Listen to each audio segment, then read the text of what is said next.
A non-compliant essential worker from Guam is linked to the recent spike in community cases on Saipan.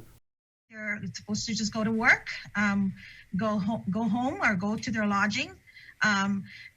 What we found out from this essential worker was that they were actually thinking of attending a party. And so we did, bring them back to Kanoa, and basically said that, you're done. you got to go back. But, and decided to leave right away. So, again, I cannot. The only thing I can say is that I cannot confirm, of course, because we still need to know if that was the individual. But we can confirm that the contacts were somehow connected with this individual. It's unclear if any legal action will be taken. She says the focus remains on saving lives.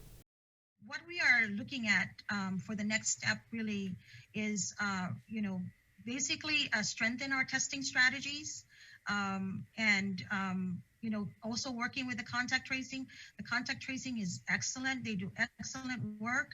And with the lab and our nurses here, really working really hard. And with schools set to reopen in the coming days, vaccine mandates also loom. Our Board of Trustees did approve the adding the COVID vaccines into the current law. The current law does require that students, if they're going to be attending school, they have to have a health certificate, and that requires that they get the vaccines that are, from measles, mumps, rubella, everything.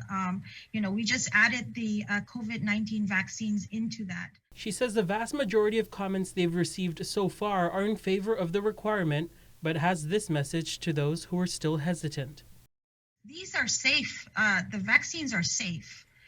They were not rushed. They were all tested, and there's data. Obviously, even FDA has given a unanimous approval. Let me just go back to that.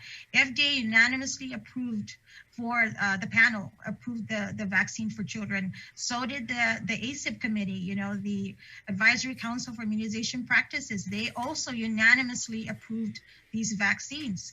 So I have no reason to doubt that. This is a Chamorro traditional way of protecting your loved ones. So yeah, it is your choice. But you have to understand that, it's also some people don't have a choice, and it's unfair to them, and I feel like we need to be able to protect others. So far, over 100 children received the first dose of the Pfizer vaccine on Saipan. The vaccine for kids was made available to families on Rhoda and Tinian on Monday. Manglona for KUAM News.